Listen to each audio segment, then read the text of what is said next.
FIG stock analysis and price prediction for Friday. Is Figma stock a buy? I'll be breaking all that down in this very brief short 1-minute video. Especially just looking at Figma, this thing is melting. I'm not even saying this in a bad way or anything, it's just the truth. Like, I even called it out beforehand in front of your eyes.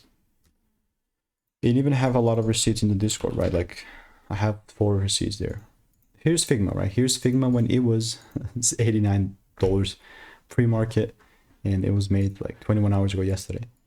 This is pre-market, right? It was made at 6 a.m. Eastern time. Pre-market, clearly see that, and then the price kept delivering. Still just want to see it deliver to my lows, and that's going to be the TP hit. But for me to be bullish, I must see a full candle close above $90, $91. And we're not close to it, you know, and I'm not saying it's going to be like a forever thing. It's only for now and not forever, so I'll keep you updated. And if you want to stay tuned and get free money making emails and insights, click the first link in the description. And I will see you in the next one. Goodbye and enjoy. See ya.